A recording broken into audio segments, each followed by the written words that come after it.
This is breaking news. Mayor de Blasio is giving an update on the coronavirus pandemic in New York City. Let's go to conference call with a number of colleagues from the Department of Education. And we were talking about all the preparations for school opening this morning. And school opening this morning was a beautiful thing, and I'm going to talk about that in a moment. But in the middle of the call, we were all jolted. The Chancellor broke in at one point and said he just received news that this nation, this city, had lost Ruth Bader Ginsburg. And I got to tell you, for all of us, I know I felt it, it was like a gut punch. There was just silence on the phone, everyone taking in something that we feared would happen. But I think we all have had such profound respect for Justice Ginsburg that we always believed she would find a way to keep fighting through no matter what was thrown at her. And God bless her for the fight she fought in so many different ways in her life. I have to tell you, I don't know the details of all the pain she was going through, all the challenges she was going through, not just in recent months, but in recent years. But the fight that she waged on behalf of all of us was unbelievable, just miraculous. And what a saint who walked among us, because she kept fighting. She kept fighting to live, to serve, to protect us all, no matter what.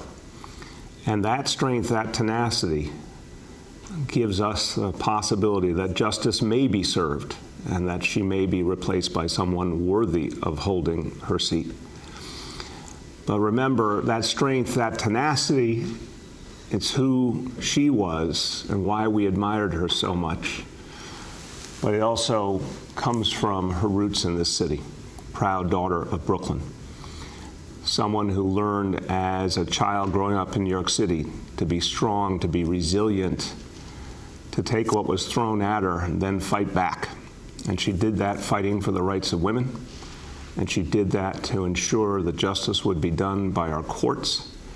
And she did that to ensure that the Supreme Court would be a place that actually reflected the lives of our people. So we miss her deeply. We're pained by her loss, but we're inspired by her. And we're going to talk about schools today. It's really important to remember this is a story of what New York City public schools mean, because Ruth Bader Ginsburg was a proud graduate of James Madison High School in Brooklyn. And the New York City public schools gave her some of that greatness and some of that strength. And she made us proud every day of her life. So we miss her. May she rest in peace, and may she guide us through her example. Now, everybody, that's a sad topic, but this morning, the Chancellor and I, the First Lady, we were given the opportunity to see pure joy, pure hope, pure possibility at the Mosaic Pre-K Center in Elmhurst, Queens, to see kids ready to get into that school and see their friends and get all the blessings of a pre-K education. Teachers, educators, staff, everyone ready to go, ready to serve those kids and families, excited to get back to work the way they know works best, right there in person with kids. Parents feeling such excitement as well. I talked to a number of parents, and the word I heard the most was excited. And I said, you mean the kid's excited? And the parent would say, no, I'm excited too, because I know this is good for my child. So there was an air of energy and spirit. And the Chancellor and I have had the pleasure of going to opening day many times, and it's probably one of the best days of the year, maybe the best day of the year. But this year was special. This year was powerful because we've had to overcome so much. First time our kids are going back into a school building in large numbers since the middle of March. And to see those children so engaged, so happy to be there, it was truly inspiring, truly inspiring. We talked with some amazing professionals. Beth Techverk, who is the director for early childhood there, and Nancy Calabrese, the assistant principal, and a lot of other great professionals. And all the conversations were filled with energy, focus, purpose. But one conversation sticks with me. A pre-K teacher named Sarah, and she used to have a different profession, and she decided she wanted to do something particularly rewarding, so she went into teaching just a few years ago. And she was out there expressing her enthusiasm, talking to her fellow teachers, talking about how great a day it was. At one point, she just said out loud, "Let's get this party started." There was that sense of like, we're doing something important here, we're doing something great here, let's do this, and it's going to be exciting, it's going to be fun, it's going to be positive. And I heard that and I said, there's the theme for the day. Something great is happening today in New York City. This week, 90,000 kids will go back into classrooms between 3K, pre-K, and our special ed classrooms in District 75. Next week, hundreds of thousands more. What we also saw was a real devotion to health and safety. A devotion to social distancing, a devotion to the temperature checks, all of the smart measures to keep people safe. And the masks, everyone was wearing a mask, and those 4-year-olds were wearing their mask with no problem at all. It's one of the things that was most striking. We saw them out there in front of the school for a while, in the school. They were wearing those masks. It was natural for them. And that's going to be crucial to everyone's health and safety. Even 4-year-olds, 3-year-olds can do it. I want to thank all of the team at the Mosaic Center. I want to thank all the team at the DOE, everyone at the Tweed Building, all the educators and staff out in the schools. Everyone's working hard. But I also want to thank all the other agencies that are helping. Department of Health and Hospitals, Test and Trace, Buildings Department, Fire Department, you name it. School Construction Authority, many others are chipping in to help because everyone believes this is one of the most important things we can do for our children, our families, and our city. So as we get ready now to see a lot of kids coming back to school, here's a message to parents. You're being sent, or you have been sent already, forms to fill out every morning, the health screening forms for your kids. That means you check their temperature and just give the status. It's really important to do that every single day. We'll make it easy. You can do it online. You can send in a piece of paper. Remember, every parent, we need you to do this. This is something we're requiring of every parent. Check your child's temperature in the morning. If they have unusually high temperature, please keep them home. Let's make sure they get well. But by doing that, we're going to help everything keep moving forward for everybody. Okay, so today and this week, we have 734 schools that are opening for live instruction, in-person instruction this week. 734 schools, and on top of that, 1,050 community-based early childhood education programs. So again, think about this. That's a huge number of schools up and running with kids coming in, educators ready. 734 schools, 1,050 community-based early education programs. So what does it take to keep building this out and keep moving? Well, first of all, we've all learned that sometimes the best thing to do is to have a war room, and the DOE has a great war room up and running. At the Tweed Building, I visited with the folks in the war room. The visual I'm seeing here is of actually the Situation Room at the Buildings Department. That's a different thing. But the DOE war room, where the chancellor and his whole team gather together constantly to check on all the key needs, make sure each school has what it needs. They go literally school by school. And then on top of that, the Situation Room at the Department of Buildings. And this brought together a lot of professionals from key agencies, from DOE, from Health Department, from all Test and Trace, all of the agencies, all in one room, led by the Buildings Commissioner, Melanie LaRocca, who is a great leader at Buildings, but before that was a great leader at the School Construction Authority, knows our school system well. I want to thank all those agencies, DYCD, Youth and Community Development, also key player in this effort because of childcare. Everyone together in one room. When there's an issue, when there's a problem to be addressed, everyone can address it in common, and that's a great tool.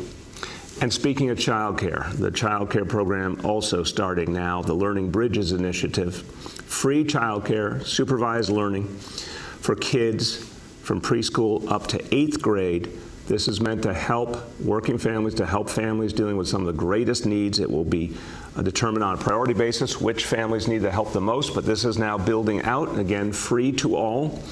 We have 3,600 preschoolers who will be in the Learning Bridges program from the beginning. And families can apply, and as seats continue to open up, they'll be assigned to them. You can apply at schools.nyc.gov/learningbridges. Again, schools.nyc.gov/learningbridges. And if you have any questions about the status of your application for childcare, go to learningbridges@schools.nyc.gov. Now, let me turn to another important initiative that's all about supporting and helping our young people. And we know young people have been through so much. Chancellor and I have talked about this a lot. Very, very tough year, 2020, for the young people in New York City. And we're not going to ignore the challenges they're going through. We have to take them head on, and we have to protect this generation that's been through so much.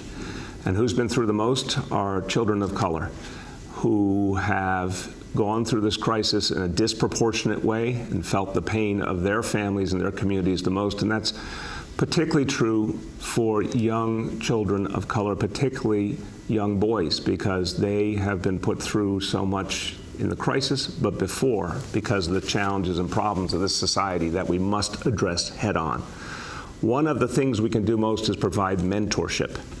Provide not just role models, but mentors who really provide support and guidance to children, and particularly young boys, to give them a sense of all of their greatness and all of their possibility. So there's a great set of initiatives that have been put together to make sure that we provide that support. And this program we're launching now is called the Mentors Matter Initiative. It says it all. Mentors matter. They make a huge difference in the lives of children. They elevate kids and give them hope. And this is going to be a difference maker for a lot of New York City kids. So here to tell you more about it, someone who's devoted to our children and their future, the Executive Director for the Young Men's Initiative, Jordan Stockdale. Jordan. Thank you, Mr. Mayor. As a former East Harlem middle school teacher, I can understand the challenges our students and families are facing during this time, during this crisis. We know that many Black and brown boys struggle with school and have the highest dropout rates in education and rates of educational disengagement. We know that mentoring, and particularly mentoring from adults who look like us, can provide a transformative experience that propels us to our potential. That's exactly what the Young Men's Initiative is about, helping our young people reach their potential through funding evidence-based mentoring and employment programs and programs to help our justice-involved brethren. Today's announcement, the Mentors Matters Initiative, has 3 parts. First, 100 Black men and YMI will partner to expand its Junior 100 program to at least 750 Black and brown male students this year. The program will provide mentoring and educational enrichment, as well as expose students to career opportunities and offer financial scholarships for post-secondary education. Second, we will expand CUNY Tutor Corps to offer academic tutoring and near-to-peer mentoring to 3,600 additional DOE students.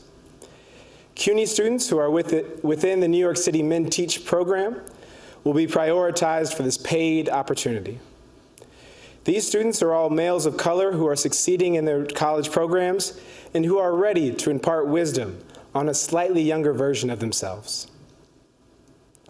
Lastly, YMI will issue $500,000 in grants to local community-based organizations that offer tutoring, mentoring, and social-emotional support to at least 4,000 students during this difficult time. The application period for the funding opportunity opens September 21st and closes October 5th. You can learn more at nyc.gov/YMI funding.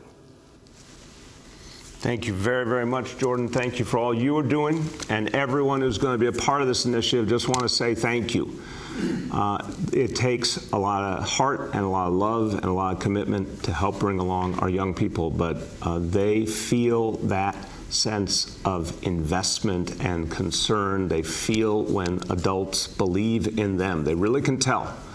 And they can tell when they are not believed in, and that's one of the problems, the negative signals that our society for too many years, decades, has sent to young men of color. This initiative is part of turning that around and showing they are loved and they are believed in, and it makes all the difference. So thank you. Thank you very much.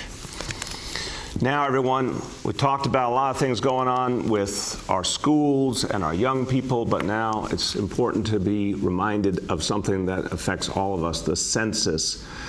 Look at this clock running right here, 9 days left. The census that determines so much of the future of this city, our communities, things that will affect your life directly. We only have 9 days left. Now, the census team has been fighting the most extraordinary odds in the middle of a pandemic, with the federal government trying to undermine the census, with the President of the United States trying to discourage immigrants from participating. All of this has been thrown at our census team, but this team is tough and resilient, just like New York City. They keep fighting back. They're doing an amazing job reaching people all over the city on the ground. Shirlane and I had the joy of being with the census team out in Canarsie a few days ago in Brooklyn. And it was a really exciting, positive experience, because when people felt the energy of the census team, they were willing to take the time to fill out that census. When they heard how important it was, they got involved. So we're doing that now all over the city. Now, New York City keeps moving forward. Now our self-response rate is at 60%. We have got to keep going. The national average is 66%. We got 9 days left to see how far we can go and to push farther. Now, here's an interesting fact. I mean, you can see on your screen there where New York City is this year compared to 10 years ago, when there was no federal government trying to stop the census, no attacks on immigrants and attempts to scare them off, no pandemic. You can see this team has gotten New York City almost to the point where we were 10 years ago, and they have still 9 days, and they're fighting hard to go even farther. But look at the rate for the country. Again, 66% now. That gap was much greater 10 years ago, and that's what matters. Remember, the census is graded ultimately proportionally. How do we do compared to the rest of the country really determines the levels of representation in Congress we get, the amount of funding we get. Again, don't think about it abstractly. Think about money for your kid's school, money for your subway line, money that makes sure people can get affordable housing. Think about the people in your life who need affordable housing and the federal money that comes in for that. It's all determined by the census. So how you stand versus the rest of the nation determines your share. 10 years ago, look at that, a gap of almost 14% between New York City and the nation. This time, only 6%, and we were the epicenter of the crisis, and yet we fought back. So kudos to the whole census team. But again, everyone, we've only got 9 days left. Everyone needs to help now. 9 days to go.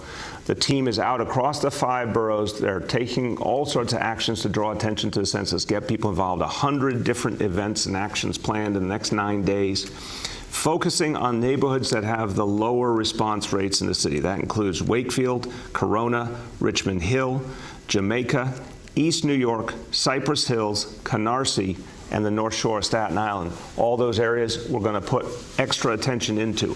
So that means anywhere people are. At the subway, the bus, if they're at a shopping center, if they're at a food pantry, wherever people are, you're going to see the census folks out. And they're doing an incredible texting campaign, texting 750,000 New Yorkers, a digital campaign, TV, radio, a whole host of approaches, 25 different languages. I mean, this is an amazing, amazing effort. So again, everyone, you can make such a difference here, you yourself, by simply taking that 10 minutes to fill out the census. And if you want to help, us get this done and make sure the census comes in strong. A lot of people say, what can I do to help? How can I help New York City? Here's how you can help. You can join up to help us get people involved and engaged and get them to take the time to fill out that census. Go to nyc.gov/GOTC, nyc.gov/GOTC, and you can help with your family, with your neighborhood, to get people to sign up for the census and we can go farther, and we can make sure New York City gets our fair share. Okay, let's talk about our indicators. Number one, daily number of people admitted to New York City hospitals for suspected COVID-19 threshold is 200 patients, and today's report, 51. And the positivity rate among those patients is 11.5%. Number two, new reported cases on a 7-day average. Threshold is 550 cases. Today's report, 316. And number three, percentage of people testing positive citywide for COVID-19. Threshold is 5%. And look at that chart. Look how this has stayed so low thanks to your efforts. That's a beautiful representation of what the people of New York City have achieved. So today, 1% even, literally 1.0%. Let's keep it at that level or even drive it down further. We have shown we can do it. Let's keep going. A few words in Spanish. Hoy tenemos el primer día de clases en persona desde marzo. Nuestra ciudad ha puesto la salud y la seguridad primero para todos los estudiantes, maestros y personal escolar. Y recuerden que quedan 9 días para llenar el censo. Todos debemos participar y además recordar a nuestros amigos y vecinos de llenar el censo. With that, let's turn to our colleagues in the media, and please let me know the name and outlet of each journalist. We'll now begin our Q&A. As a reminder, we're joined today by Chancellor Carranza, Commissioner LaRocca, Dr. Katz, Corporation Counsel Jim Johnson, Census Director Julie Menon, the Deputy Chancellor for Early Childhood and Enrollment, Josh Wallach, Jordan Stockdale, the Executive Director of the Young Men's Initiative, and Senior Advisor Dr. Jay Varma. First question today goes to Andrew Siff from NBC. Good morning, Mr. Mayor. Last week, before you pushed the start of school back, I asked you how confident you were that things would begin on time, and you said, of course, things were going to open. We now know after your meeting with the labor leaders, it got pushed. So I'm going to ask it again with regard to next week. Now that you have the Situation Room, the Emergency Command Center, the new protocols, and the labor leaders' conversation, how confident are you that September 29th will be a go for the higher grades? I'm very confident, Andrew. We have seen some really, really good results over the last few days.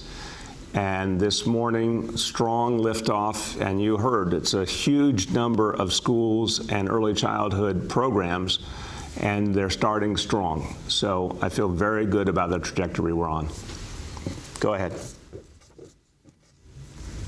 Andrew? You probably, yes, can you still hear me? Yep. Hello, you still there? Yeah. Okay, different topic. This is about New York being designated a jurisdiction of anarchy. This was, of course, on the Justice Department website this morning.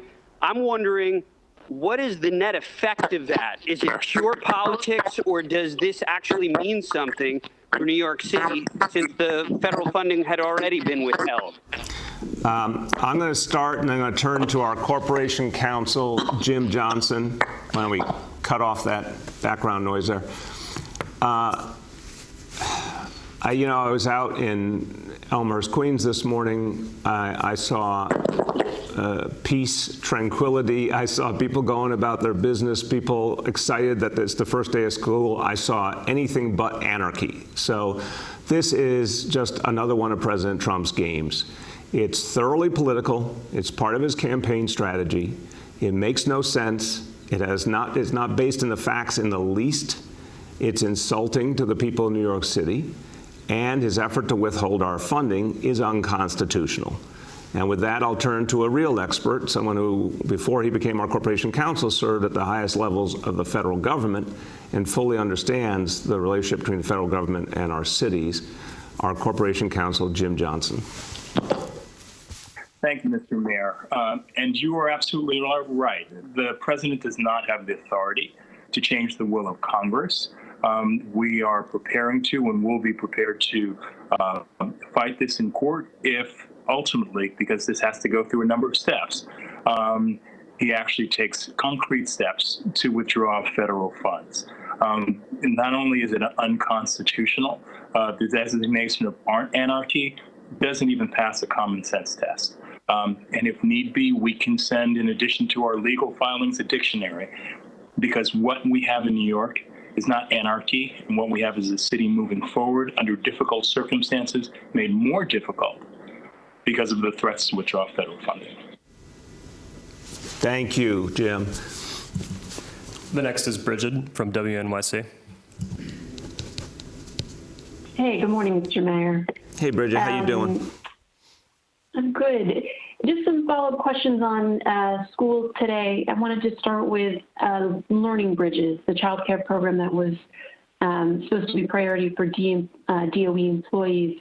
We've been hearing from some teachers who actually had to teach today that they haven't gotten the updates they need to the program, and our own inquiries haven't really gotten any response. So I'm just wondering, beyond the email address you shared, can you tell us more about what's happening and what advice you have for teachers who are maybe scrambling for childcare today? Yeah, Bridget, look, we want to make sure that we accommodate as many people as possible. It's a brand new initiative that was built in response to the pandemic conditions, and we've dealt with the challenges we've dealt with everywhere else, having to create the social distancing and find appropriate space, make sure it's healthy and safe. So everything's harder in a pandemic, to say the least, but the team has really worked hard to build out tens of thousands of seats for kids in childcare, in Learning Bridges, and that process will continue, and it will keep growing over these next few months. So let me turn to the Chancellor and to Deputy Chancellor Josh Wallach, and they can talk about how we're going to do everything we can to accommodate teachers and to make sure people have someone they can turn to get the answers to their questions. Thank you, Mr. Mayor. So I'll start, and then I'll ask Deputy Chancellor Wallach to add. There are 3,600 early childhood Learning Bridges seats that are available right now. So notifications should have already started going out, and I'm going to ask Deputy Chancellor Wallach to talk a little bit more detail about what folks can do if they're looking to find out where is my application. Josh? Thank you. That's absolutely right. We started this week with our preschool slots, and by the beginning of next week, we will have services available for tens of thousands of families. We'll be up to 30,000 Learning Bridges slots across the city, sites in every borough. We have 57 operating today, and will be more by next week. I think if families are asking questions, the offers will be going out this week, more every day. We are, as the Mayor and Chancellor said, working nonstop to get these sites stood up, and we will have thousands more stood up with each passing day. So if you have a question about your particular application and you email learningbridges@schools.nyc.gov, we will get you an update very quickly. And as the Mayor and Chancellor said, we are setting up the seats first for the families that need them most. Priorities do include families in shelter, families that are working in our New York City school system, and other families of essential workers. And so we're working to set those up as quickly as we can. We will get you updates as fast as we can, and we will stand this up over the coming weeks. Josh, let me just push this question one more point on the specific thing of employees of the DOE, teachers, staff, getting an actual specific answer. Can you just give us a sense of the kind of turnaround time, whether they're going to get a specific email back or a call from someone? What time turnaround? Because obviously people are worried right now to get those things resolved. What kind of turnaround time? Absolutely. So the turnaround time, if you email learningbridges@schools.nyc.gov, we'll get back to you with a status update within 48 hours. And children of DOE school and program staff are a priority group. So we'll be among the first families to be served when we do have seats in your area. And we will let you know where we stand on that and what that prospect looks like when you email us. Thank you. Go ahead, Bridget. Bridget, can you hear me? Now I can hear you. There you go. Can you hear me? Yep. Great.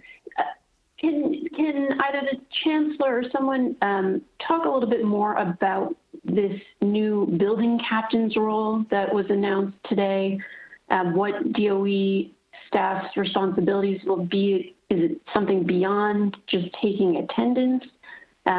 We've been getting some questions from folks trying to understand what this role is all about. Go ahead. Sure, Bridget. So I don't know what announcement was made about building captains. There really is no announcement. Every year at the start of school, we have central staff, several layers deep, that are assigned to a school site to assist, to problem solve, to assist the principal. They're not there to take attendance. What they're there to do is to facilitate problem solving, because start of school, you always have things that will happen. This is no different. So we have building captains that have spread out across all of the sites that open for in-person learning today. Their role is to be there to assist, to help facilitate anything, whether it's the procurement of more PPE or it's helping with organizing and making sure that they have all of their supplies. Again, they're there to assist. They're not there to take attendance. Thank you. The next is Yoav from the city. Yeah, hi everyone. I wanted to ask about the number of teachers that are going to be needed for middle schools and high schools. Trying to figure out why that number is still unknown at this point. At what point do you intend to come up with a number? And is that going to leave you enough time to do all the hiring that's necessary? Yeah, Yoav, look, I think it's understandable. Anyone would say, why is this so complex? Excuse me. And I think what we have to understand is the realities of the pandemic, meaning we have had extremely unusual circumstance. Teachers applying for medical accommodation, that's been on a rolling basis. Families deciding whether to opt in, opt out, that's been on a rolling basis. The work being done in each school. We've had really good results in terms of the number of schools and classrooms ready to go. We had only one building that wasn't. But still, you've had to make adjustments around classrooms. And then when you add in that, you have the realities of in-person education, blended remote education, full-time remote education. It's a lot for everyone to mix and match all these factors. They never had to do anything like this before. So we all want it to be resolved, and it will be resolved. But I do want to say to everyone in the school system, they've been dealing with extremely complex dynamics. But what has been made clear to the principals is they can hire people to fill those vacancies. And if they need help, there are DOE employees being applied to their schools. People, certified teachers being sent in where there's a gap. There are substitute teachers being hired. There are education students being hired. And I see the pieces coming together. That's really the simplest way to say it. It's been a lot of complexity, but it's moving. Go ahead. Okay. I guess on a different issue, I wanted to ask about the food reserve that you established back in April with the $50 million. So our understanding is that a decision was made essentially to begin distributing most of that food, in part because of the need at pantries. But it also seems like the decision was made that a food reserve of that nature is no longer necessary. And I'm just wondering if you could talk a little bit about that, given kind of what seems like an increasing number of kind of emergencies and natural disasters. Are you planning on continuing some kind of reserve along those lines? Yeah, Yoav, it's a great question. I appreciate this question because it gets back to why we established it to begin with. I try to always tell people what I'm seeing, but I also try and help people see the good along with the bad. There was a point in March where I was getting increasingly concerned about the supply chain around the country and what it meant for New York City, and I specifically ordered the creation of the food reserve. I will happily tell you, Yoav, that my fears were not realized, that the supply chain held. There were some glitches along the way, but nothing profound. The supply chain held. The bigger problem we had in New York City was people buying in large quantities and stores taking more time to get stocked, but not that there wasn't a constant flow of food and other supplies coming in. So it makes sense when we have immediate needs to draw off that reserve to some extent, but we should keep, we're not done yet as a city or as a nation with this crisis. So we do need to keep a certain amount of reserve, and we will for sure. The next is Mariah from the Washington Post. Mariah, can you hear me? Mr. Mayor. Yes. Can you hear me? Yep. So I'm working on a story about the families that have actually chosen remote learning. And I was wondering if you were surprised that so many families, particularly in the Black and Latinx community, chose to do remote, and why you thought that might be. You know, Mariah, it's a good question. I think the whole impact of this crisis is part of the reason. Communities of color have been hit the hardest here and have gone through hell, and so many families have lost family members.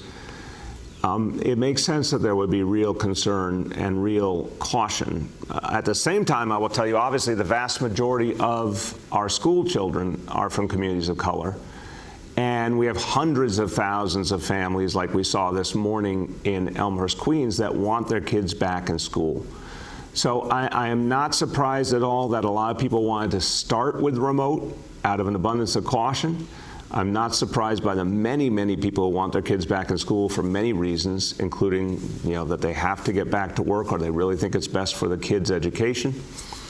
But in November, there is the opportunity for families to then decide if they want to bring their kids back into the school setting. And I think some families want to see, at least a month or more of evidence before they make that decision. And we're going to be able to show them something that I think will be compelling. And I won't be surprised if a number of families make that choice in November to come back in. Go ahead, Mariah. Yeah, and one of the things that I heard from several families is they said that they think that you're putting the economy ahead of their children's lives, and that they think that you're using their children basically as guinea pigs. And I'm curious just to hear your response to Mariah, obviously, if you know the work I've done and the Chancellor's done, and the Chancellor's literally devoted his entire life to kids, and we've talked about this question 100 or more times. Someone who has devoted his life to children, if he had said, I'm not comfortable opening schools, that would have been very, very crucial, and it's been the opposite. He feels, I won't speak for him, he's sitting right here, you'll chime in, but he feels strongly the value of in-person education.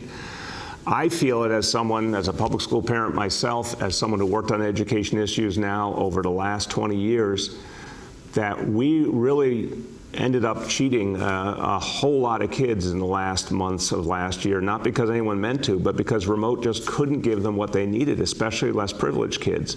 And the notion of doing that again for a full school year, to me, was really, really unfair. But Mariah, we set it up as an optional system, and that's where I think it's really an unfair criticism. If we said, oh, you have to come to the school building, in September, or you don't get an education, people could make that point. But we've said to parents, it's your choice. It's your choice. And if you want all remote, it's there for you. But we heard, remember, we surveyed parents, and overwhelmingly they said they wanted the choice. They wanted school buildings open. And I think the people spoke. If the parents had said, no, we all want remote, that would have been a very different discussion. But a clear majority wanted school in person for their kids. Go ahead, Richard. Thank you, Mr. Mayor. I would only add, I agree with everything that you said, but the evidence is overwhelmingly clear that the best environment for a child is in a school environment with a well-trained, caring teacher and the support systems that come with in-person learning. The benefit that we have in New York City, having been the epicenter of the epicenter in March, but through the hard work of my fellow New Yorkers, we've been able to suppress this virus to a level that makes it possible for us to have in-person learning. We can't squander that opportunity. Children are in pain. They've been traumatized. I get a lot of emails, but I'll never forget the email that I got from a parent who has a child with disabilities who talked about explained to me in great detail how her child had regressed and how her child was being harmed by not being able to be in person, not receive those services in person, and how overjoyed she was that there would be an opportunity for her child now to be back in school. So again, we hear from a lot of parents, but it just breaks my heart as an educator, the thought of any child not being served. And as the mayor has said, this is a choice system that we set up, so parents can make that decision, and we honor that decision. But I can tell you, we saw a whole bunch of parents this morning, the mayor and I, who were overjoyed with their children having the opportunity to be in person again, and teachers that were overjoyed to welcome children back. Strange times for all of us, but that's one thing that just doesn't change. That's for sure. Go ahead. The next is Bob Henley from the Chief Leader. Good morning. Hey, Bob, how you doing? Very good, sir. I was speaking with Harry Nespoli, chair of the MLC, and he mentioned that there was a thought among the unions that considering all that's going on now, that you consider taking off the table layoffs until after the election because there could be such a radical change in the atmospherics. Bob, thank you for the question. I think I'm a huge fan of Harry Nespoli. We have worked really closely together for years now, and under his leadership, the MLC has really worked with us to find savings, including health savings that have been crucial. I understand what he's suggesting to you. I fear that we have to think about this beyond just the election. So I think the problem we're all experiencing here is that help just hasn't come from where we expected it to. We expected it to come from Washington, the stimulus. We expected it to come from Albany in the form of long-term borrowing. It hasn't. The clock is running. Now, our labor colleagues have really been stepping up, trying to address the situation in Albany, working with us on other savings. I don't think we can keep putting off things, constantly. We have to find some kind of solution as quickly as possible, and that's what we're still trying to do with labor. Go ahead. Follow up. Council members Borelli and Carnegie did a press conference emphasizing the bipartisan support for a concept known as early retirement incentives, which would save hundreds of millions of dollars because so many of the more senior civil servants are at the highest end of the salary scale. Two, it would be eligible for those in the cohort that are most eligible from COVID exposure and possible death. And three, would avoid blowing up the young civil service families most likely to have small children who would lose their health care in the midst of the pandemic. And by the way, tend to be far more diverse because of all the good work you've been doing with reaching out to a diverse nature of the population to fill these positions in the civil service. Well, Bob, I appreciate that point, and you're right. Across the city workforce, we see more diversity, and obviously notable in many places like the NYPD, which is now majority people of color. We need to keep ensuring that the DOE continues to become more diverse in its workforce. So you're right, this has been a central concern. And it does bring us back to the early retirement question. I think early retirement as a policy is something we have to put into play. So I agree with those council members. In fact, I've spoken to the leadership of the legislature in Albany and many members of the legislature. There's a strong consensus that early retirement will have to be part of this package. Now, the problem is, Bob, how much will it achieve given the savings we need? That's still a real open question. And it only saves you money if you're going to not replace the line. And this is the reality. If you provide the early retirement option, but then you need to go back and fill that same role with another person and pay their salary, you're not saving money. So it still comes down to how many jobs we're going to be able to save going forward and the services we need to provide to the people. So definitely a piece of the solution. It's not the whole solution, but early retirement will definitely be a piece of the solution. We have time for two more for today. The next is Henry from Bloomberg.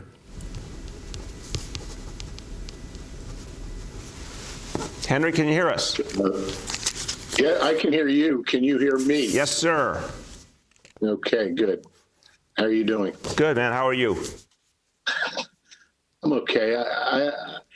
I'm interested in the president's threat and your response to his threat You said it was a campaign strategy of some kind. Could you illuminate on that a little bit, elucidate, whatever the word is? Tell me why, what he's intending to do with this threat politically. I'll illuminate and elucidate. I think,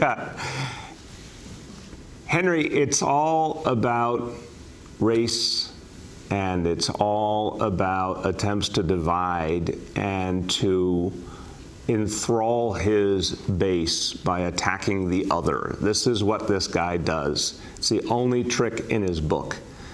You got to go back to the 1980s when he called for the execution of the Central Park Five. This guy, remember who taught him? Roy Cohn, Joe McCarthy's right-hand man. I mean, we just got to get real about this guy. It is always divide and create hatred and move people to vote based on that hatred.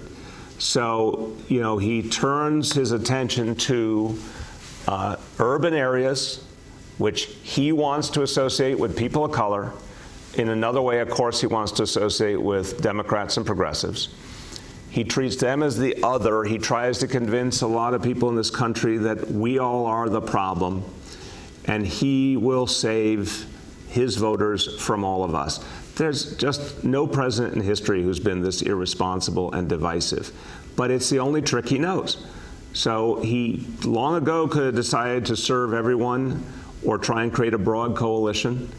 He hasn't. It's just a base strategy. It's the only thing he does. But he can't back it up. He's been threatening to take away our funding more times than I can count, and we beat him in court every time, or they just go away because they don't have a leg to stand on. So pure campaign strategy, that's what I'm seeing. Go ahead, Henry. Okay, and in terms of this strategy, why would he, let me rephrase this, what's the strategy to counter his strategy? And if he did withhold money, would New York be pressed in defending his private property holdings that he owns in New York? Or is New York completely reimbursed for all of the protection that he receives from New York City police? Okay, I'm not sure I got that fully at the end there. I'm going to turn to Jim Johnson on that piece, and then I will speak to how you address the strategy. But Jim, did you understand that question, or you want it restated? The part about the legal ramifications. We can't hear you. Jim, speak up. I'm speaking up. Okay, and I'm off mute. As I understood the question, it was directed at reimbursement of city funds in connection with the protection of the president. And typically the MOUs between the NYPD and the Secret Service do provide for some form of reimbursement. More broadly, this is not a case where in response to a threat of federal funds, we could go after the president's personal properties here. But we'll take them on in court, and we'll make sure that our funds and our funding streams are protected. They have lost before, we've prevailed before, we will do it again. Hey, Jim, maybe just another moment on the sort of the constitutional theory here would be helpful, or the Supreme Court decisions or whatever would help everyone to understand why we are so convinced this is an unconstitutional action. There are actually two pieces to it, one of which is the president doesn't control the purse strings of the federal government. That's set by Congress. He can't undo those and simply direct funds where he wants to, or withhold funds when he wants to. So that is a core principle that's connected with Congress's control over the federal purse. And secondly, he can't simply use in an act of, essentially this would be a high-tech heist, try to use federal funds to coerce cities and states, which is what clearly he's attempting to do.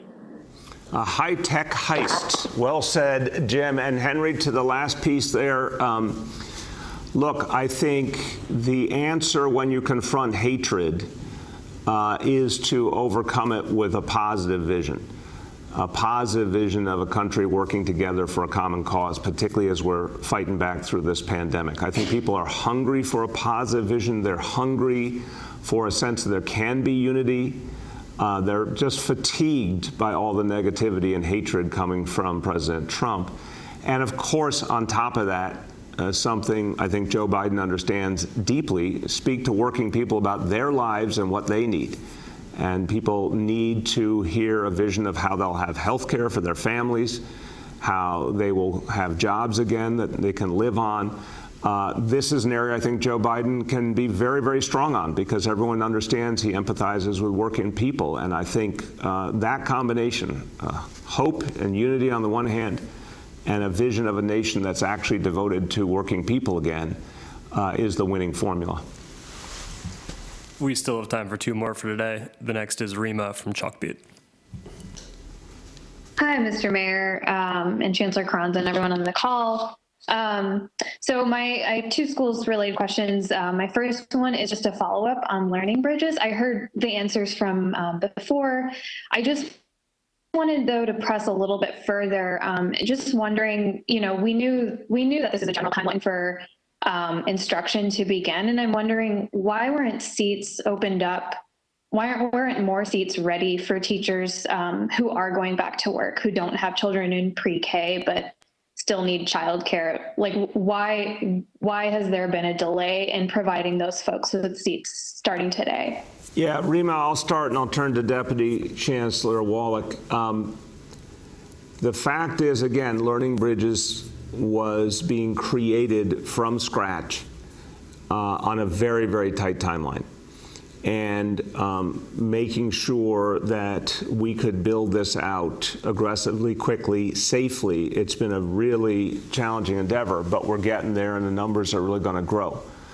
In terms of the specific timing, obviously the central focus has been students. We clearly want to support the professionals of the DOE that need to have their kids somewhere, but the central focus was been on families and their kids and aligning learning bridges to when school programs began.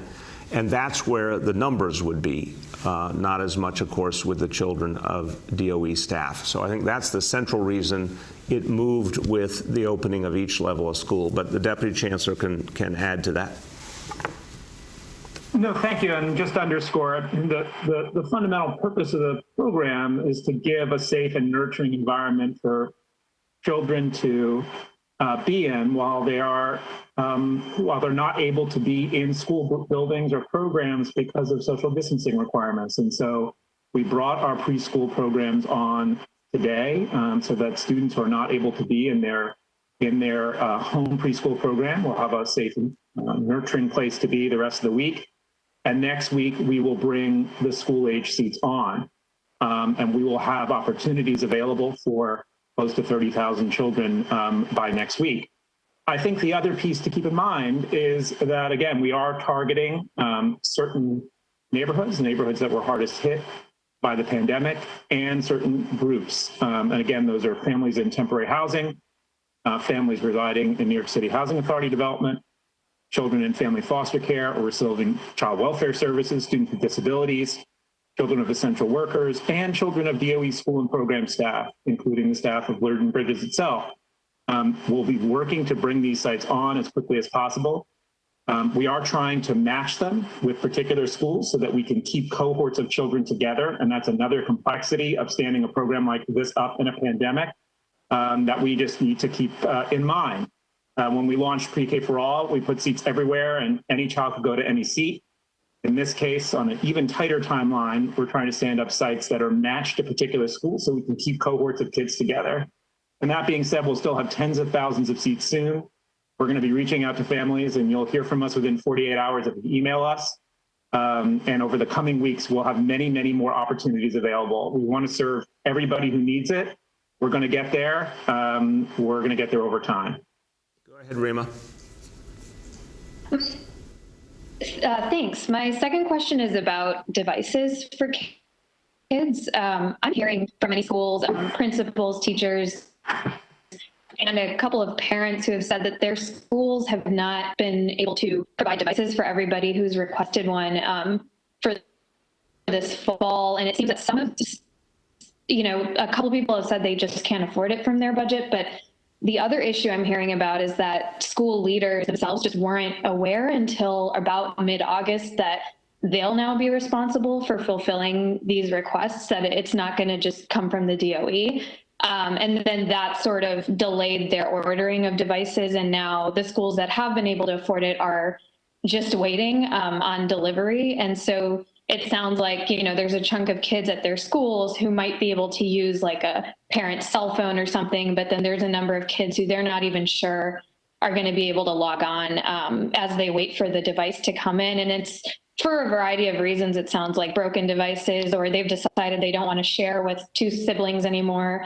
So I'm just wondering here, I know the chancellor talked a little bit about this last week, but can you explain from your understanding, why this device gap still exists, and how is the DOE helping schools figure this out quickly as we start the school year? Okay, I'll start, Rima, and pass to the chancellor. Look, I am certain when it comes to technology that there'll be times where we got to replace a child's technology, or something went wrong with a shipment. Those things are clearly going to happen, and we want to address them every single time.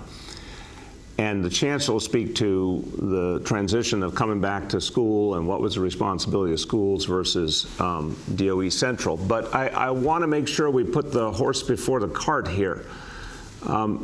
You're talking about, and I find it strange, honestly, the question about the child who either their device isn't working, or something was wrong with the internet service, or they couldn't get a device. Those are all inherently valid questions, but I rarely hear the focus be on the fact that New York City did something that I don't know if it's been done on anything like this scale anywhere else, and said any child who needed a high quality device and the internet service with it for free would get it. And that happened in a matter of weeks in the spring, in the middle of the pandemic. And I give the chancellor and his team a lot of credit. That was a Herculean effort. The pure egalitarianism of that effort was striking. There was no means test. There was no quibbling. It was just, if you need it, we're going to get it to you. And that spirit continues now. It is different when you have a whole school system up and running than when you're doing everything remotely. But I do want to come back to the sheer consistency of the effort to make sure that every kid has in real time what they need. So go ahead, Chancellor. Thank you, Mr. Mayor. Hey, Rima, and congratulations on your award. Hadn't spoken to you since you got it. Congratulations. Look, we estimate there's over 900,000 devices, including the 320,000 devices that we've already loaned out to students that the mayor was talking about when we pivoted to remote learning. We have more devices that we've stocked for those circumstances in which students need, either they have a broken device or for whatever reason their circumstances have changed. We notified schools in July that they would be handling the distribution instead of a centralized distribution that we had in March. Now, just to remind folks, we had to do a centralized distribution and a delivery method because we were all staying at home. And schools were not open. So it just makes sense now that schools will be open for in-person learning, that they will be the distribution sites. That being said, we also continue to order devices as well.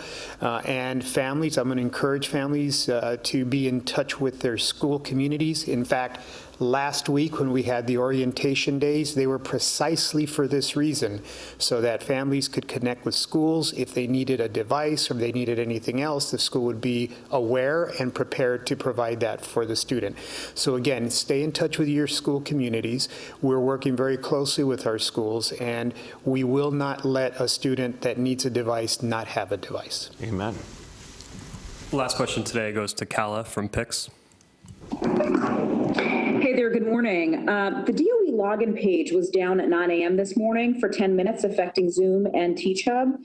And you guys had tweeted that you were able to fix it, but what do you say to remote learning parents and students who are frustrated with the technology? Because we heard about some issues last week also with a school working outside because their internet wasn't working for orientation. Look, I'll start and pass to the chancellor. We've really been focused on the whole range of issues around technology. We obviously spoke about getting kids devices who need them. We've been focused on cybersecurity. I want to thank everyone who's been a part of that effort to protect the DOE on the cyber level.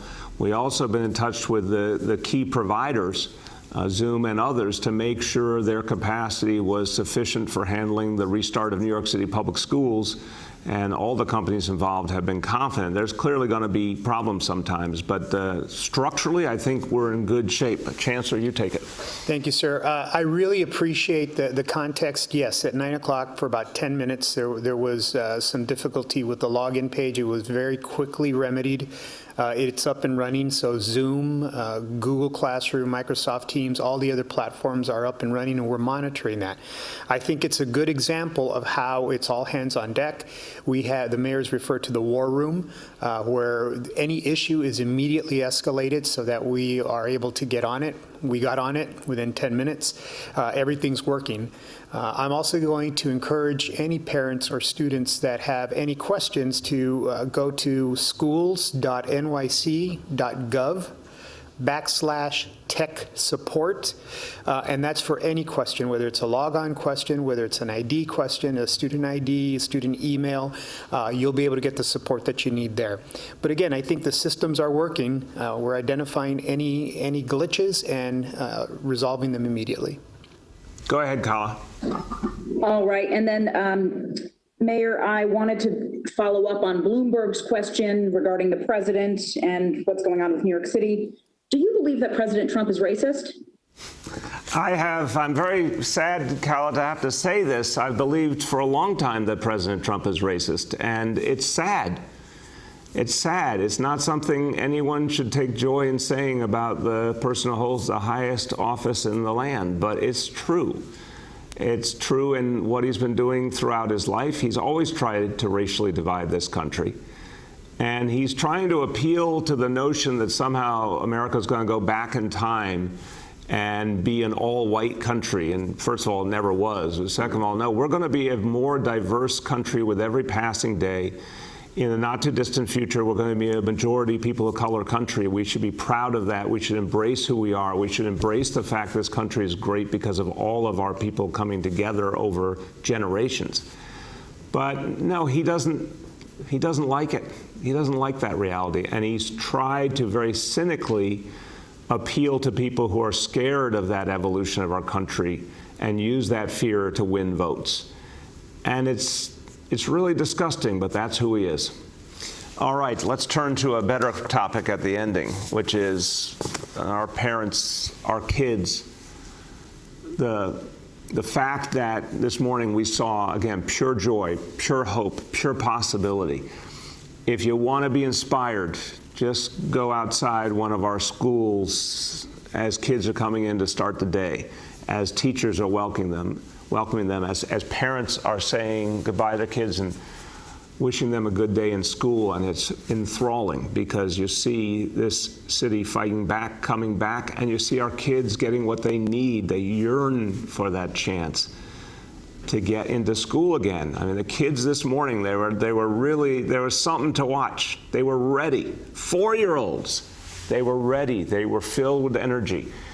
And, you know, we all know, anyone who's brought a 4-year-old to school, is sometimes you get tears and sometimes you get hesitation. I don't know, maybe these kids felt cooped up over these last months, because I didn't see a lot of tears, I didn't see a lot of hesitation. I saw kids ready to go, and I saw educators ready to go, and school staff ready to go.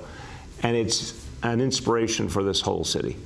So we're going to start this week strong, and next week's going to be even bigger, and we're going to go on from there and keep bringing this city back. Thank you, everybody.